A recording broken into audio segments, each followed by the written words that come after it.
บักทองรุนระบอบของมันหั่นน่ะมันว่าผู้นั้นบ่ดีมันว่าผู้นี้บ่ดีมันเอาไปฆ่าไปแกงมันบ่มีสิทธิ์เดี๋ยวนี้เฮามีสิทธิ์จะประณามมันพี่น้องเปิดกระทัดเปิดโลกให้โลกเขาตาสว่างเปิดให้โลกฮู้ความชั่วความเลวของบักทองรุนกับบักสอนใจเด้อพี่น้องเด้อให้คนลาวทั้งเบิดทั่วประเทศนั่นน่ะอย่าสิหูหนวกตาบอดอย่าเสียดกบในน้ำสางอย่าเสียดกบในกะลาคือบางพวกที่ออกมาตอบโต้น่ะเพิ่นบ่ยอมเสียเปรียบคันเว้าถึงลาวแล้วเพิ่นเจ็บเพิ่นปวดแต่เพิ่นบ่เห็นความชั่วความซามของรัฐบาลเพิ่นบ่เห็นความเลวของพฤติกรรมลาวหั่นน่ะของรัฐบาลเพิ่นได้กินเพิ่นได้อยากเพิ่นได้กินน้ำใต้ศอกเพิ่นได้ขายซาดเพิ่นได้ขุดบ่อแห่บางคนได้ขุดบ่อแห่แล้วภูมิใจหลายได้หับไส้ขุดบ่อแห่จะได้กินแต่ได้อยากเห็นแต่กินแต่อยากแต่บ่เห็นความเสียหายนี่พี่น้องลาวเฮามันตาบอดขนาดนี้เลยได้คู่มือนี่มันบ่เป็นบอดแต่ตามันบอดใจอีกพี่น้องบ่มีคุณธรรมบ่มีศีลธรรมบ่มีสัจธรรมแล้วก็บ่มีความหักเสื้อแพงชาติใดๆทั้งสิ้นโอ้สิได้จะได้บ้านใหม่ดีใจนำเด้อสิได้บ้านใหม่ดังนั้นแหละพี่น้องถ้าคนลาวเฮานี่บ่สามัคคีกันบ่ฮู้จักหักเสื้อแพงชาติบ่จักปกป้องเกียรติศักดิ์ศรีตัวเองก็สิเป็นไปแบบนี้แหละคันสิเอาตัวไผตัวมันลาวนอกก็พอลาวนอกลาวในก็พอลาวในลาวนอกก็ว่าแต่เพิ่นลาวในก็ว่าแต่เพิ่นมันละเป็นจังซี่สุดท้ายแล้วเฮาเป็นหยังพี่น้องเฮาเป็นทาสของชาติอื่นอำนาจอยู่ในแผ่นดินลาวนั้นประเทศซ่อนประเทศลัดซ่อนลัดโจรซ่อนลัดพี่น้องโจรเป็นใหญ่โจรเป็นใหญ่ในแผ่นดินพี่น้องนี่อันนี้แหละเฮาเบิ่งเอาโลดต่อไปข้าพเจ้าสิแต่งเพลงโจรเป็นใหญ่ในแผ่นดินคิดได้มื้อนี้สิเขียนไว้เด้อโจรเป็นใหญ่ในแผ่นดินมันไผเป็นโจรแม่นระบอบโจรเป็นใหญ่ในแผ่นดินมันมีนักเขียนผู้หนึ่งอยู่เมืองฝรั่งเพิ่นติดต่อข้าพเจ้ามานี่นะข้าพเจ้าสิบอกชื่อเพิ่นก็ได้ดอกเพิ่นว่าเพิ่นเขียนเก่งนั่นนี่แต่เรื่องการเมืองเพิ่นบ่เขียนเพิ่นว่าปากกาเพิ่นปู้พอเพิ่นไปสัมมนามาเพิ่นไปสัมมนามาปากกาเพิ่นเลยปู้ข้าพเจ้าก็เลยสงสารเวทนาเพิ่นอยู่เด้อปู้ก็อย่าปู้กระดักกระเดียเนาะบาดเว้าไปเว้ามาเพิ่นว่ามีพี่น้องเต็มอยู่เมืองลาวเพิ่นเลยบ่กล้าเขียนเพิ่นเป็นห่วงเป็นใยนำท่านแต่ว่าอายุก็80กว่าแล้วได้บ่กล้าเขียนเรื่องการเมืองเพิ่นว่าข้าพเจ้าล้มเพิ่นน่ะเป็นตาสงสารเวทนาได้พี่น้องมีความรู้ความรักแต่บ่กล้าเขียนเพื่อประเทศตัวเองมันเกิดมาเป็นคนเฮ็ดหยังอันนี้น่ะเห็นบ่ล่ะแล้วก็ต้องเกิดเป็นคนมีค่าซั่นตัวขอโทษเด้อที่วิพากษ์วิจารณ์บ่ได้บอกชื่อดอกวะแต่ว่าล้มแล้วมันน่าสมเพชนะน่าสมเพชนะใดเจ้ามีปลายปากกาเจ้ามีอาวุธนะความรู้ความคิดของเจ้าเป็นนักแต่งนักเขียนเจ้าสิเขียนช่วยประเทศบ่ได้วะมันสิตายวะถามแหน่คันเขียนช่วยประเทศแล้วมันสิตายวะคือติโดเขามีอาวุธเขาใส่เขามีปัญญาเขาใส่ตัวเองมีปัญญามีความคิดเขียนบ่ออกว่าบ่ได้เขียนบ่ได้ว่าบ่ได้ใครผู้อื่นตัวเขียนในผู้อื่นตัวสิโง่เงาปานนั้นพุ่นบ่โง่ฮอดมือตายพุ่นบ่ขอโทษเด้อ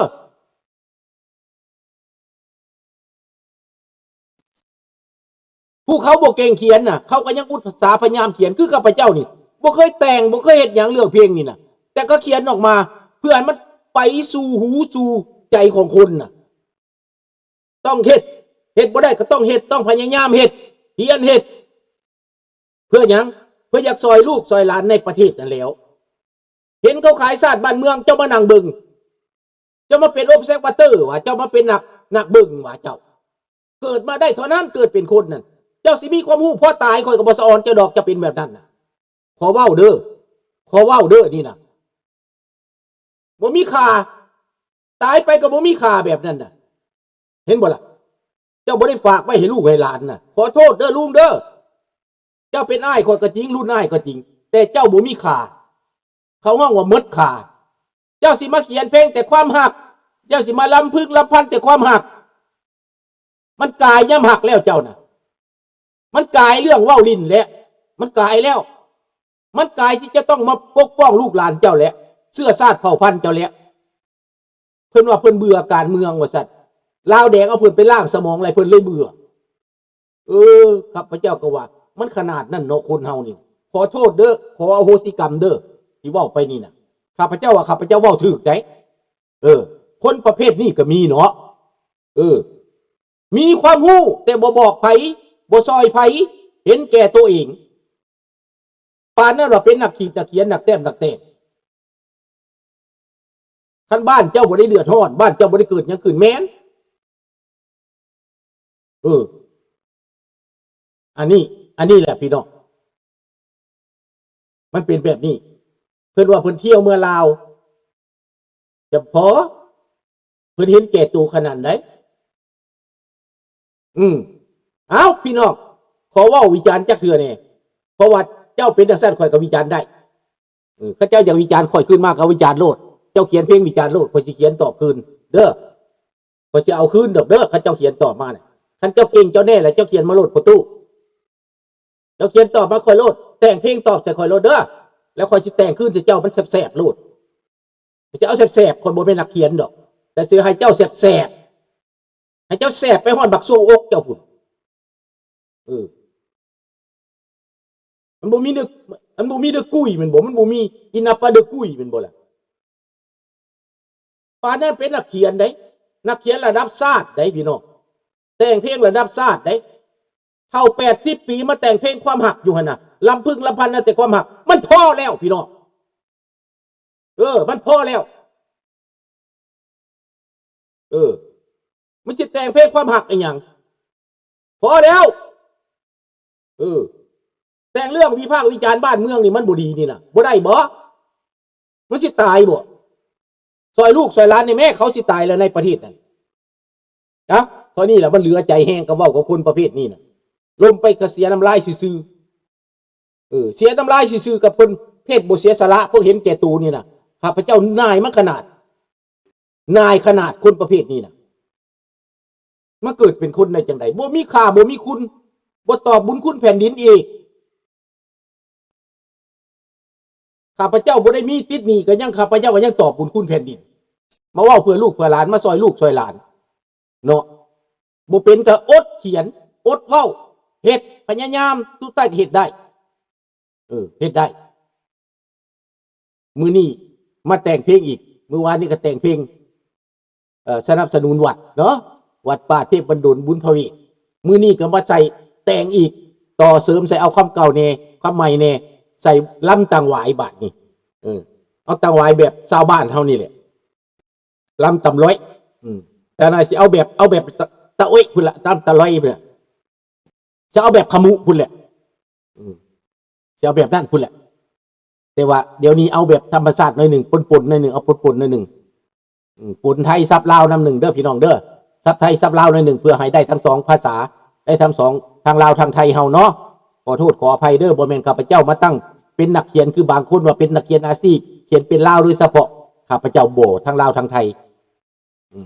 เพราะว่าคนที่ฟังนั่นคนไทยก็หลายคนอีสานก็หลายเนาะคนลาวก็หลายดังนั้นพี่น้องเรื่องโจรพวกนี้มันมานั่งครองเมืองมานั่งขายชาติกินมันสัวมันเลวมันบ่ดีแหละแต่ก่อนว่าเพิ่นบ่ดีมันเว้าหั่นน่ะมันได้เว้าได้พวกบักทองรุ่นนี่แหละเว้าน่ะพวกบักสอนไส้นี่แหละหาเว้าน่ะว่าผู้นั้นบ่ดีผู้นี้บ่ดีวิพากษ์วิจารณ์ผู้นั้นวิพากษ์วิจารณ์ผู้นี้ใส่ร้ายผู้นั้นใส่ความผู้นี้ตระกูลบักสอนไส้นี่แหละตระกูลแก้วหัวขอดนี่นะบักพวกแก้วหัวขอดพวกนี้มันใส่ร้ายผู้อื่น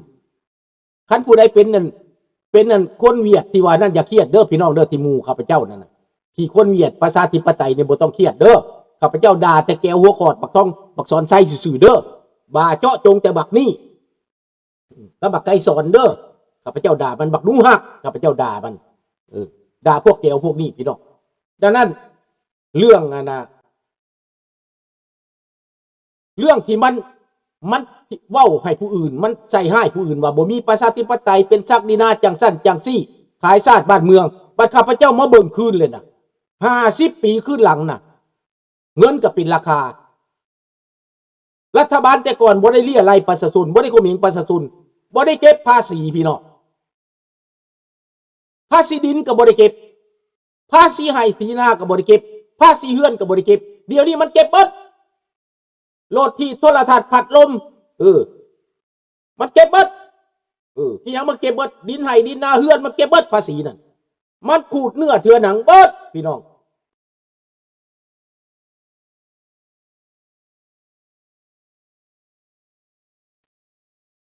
ยึดบ่ได้ละคันซอยกันนะแต่บ่มีแต่ข้าพเจ้าได้เขาพยายามเต็มที่อันนี้ท่านฤนีข้าพเจ้าเฮ็ดเต็มที่แล้วแต่ข้าพเจ้าก็สิสู้เต็มที่แหละที่ถ่ายทอดให้ลูกให้หลานฟ้องแม่มาโลดกันมันเอาแบบนี้นะล่างผ่านมาโลดบาดนี้เท่านั้นแหละที่เอาวีซ่าให้ลูกให้หลานไว้บาดนี้นะข้าพเจ้าสิเปิดข้อมูลเป็นภาษาฝรั่งเศสไว้เบิดมันสิเฮ็ดเป็นไรก็มันเฮ็ดโลดฟ้องกันอย่างนักนะบาดนี้ลุยกันเลยบาดนี้บ่ต้องเอาจนมันบ่มีแผ่นดินอยู่พวกนี้นะให้มันมาโลดบักนาจืดกับนาแหลมนี่มึงเตรียมไว้โลดมึงเตรียมขึ้นศาลไว้โลดนะกับมึงดื้อนะมึงที่เก่งปานใดมึงจะเอายังมาหยุดมึงจะเอาทูตมาหยุดมึงจะทุ่มกาเดือนมึงจะลาวแดงมาใส่บอกมึงมาโลดข้าพเจ้าพร้อมและจะหลับมือกับคนพวกนี้นะรอบมือมันบ่ได้มาสร้างมันบ่มีสิทธิ์พี่น้องมันบ่แม่นประเทศมันอันนี้แม่นประเทศแคนาดาประเทศอเมริกาพี่น้องฮู้จักแล้วบ่คนลาวในอเมริกาตื่นแล้วบ่ที่ให้ลาวแดงมาหยุดน่ะมันบ่แม่นประเทศมันแม่นประเทศของเฮาชาติเฮาอเมริกาก็ได้เพราะเฮาเป็นคนอเมริกาเด้สบายดีโดจิกอันนี้ก็ประเทศแคนาดาข้าพเจ้าก็ได้ชาติแคนาดาเมืองแคนาดาวัดแคนาดาประเทศแคนาดาแขวงแคนาดาพี่น้องแขวงเกเบกนะบ่แม่นประเทศลาวเจ้าต้องเข้าใจจังสิคันผู้ใดหัวอ่อนกระดักกระเดียกก็สิบอกซะแม่นบ่น้องลาตาวอนมันบ่มีสิทธิ์ประเทศลาวมันมีสิทธิ์อยู่แต่เมืองลาวพุ่นแต่มันจะมีสิทธิ์อยู่นอกประเทศบ่ได้เด็ดขาดพี่น้องเอ้ยเฮาฟ้องนี่หัวมันหลอนโลดพวกนี้น่ะ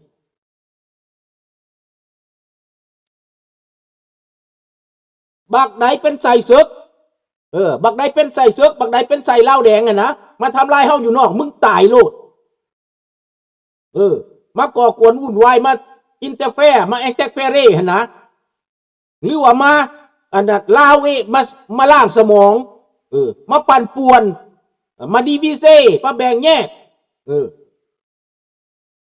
มาอยู่ยงปุกปั่นสร้างความบ่สงบจังซี่น่ะแม่นเบิดพี่น้องมาแทรกแซงก็บ่ได้พี่น้องกฎหมายเขาคุ้มครองไว้เบิดข้าพเจ้าไปอ่านเบิดแล้วทุกข้อความเขาเอาไว้เบิดทูตลาวบ่สามารถมาแทรกแซงคนลาวนอกทูตลาวบ่สามารถมาแทรกแซงคนอเมริกานอกบ่ได้บุญยออันนี้ในกฎหมายสบายดีบุญยอ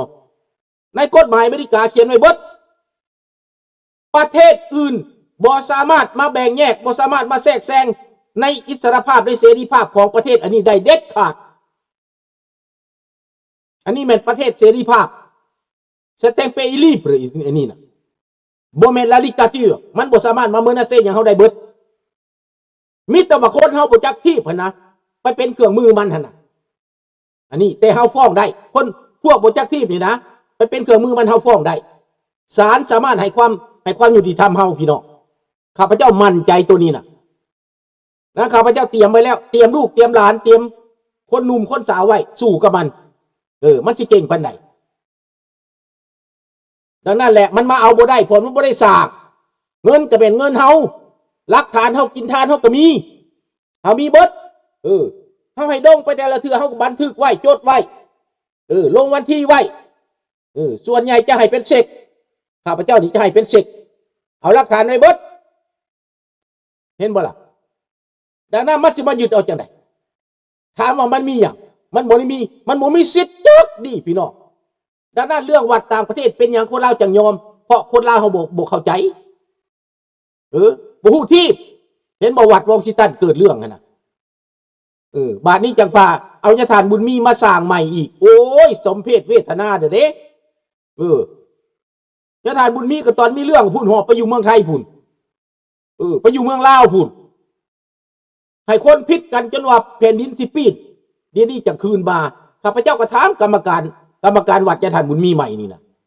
พอตู้ที่เอาญาทานบุญมีมาข้าพเจ้าก็ถามเบิดเราก็ตอบเบิดเด้แล้วตอบเบิดเด้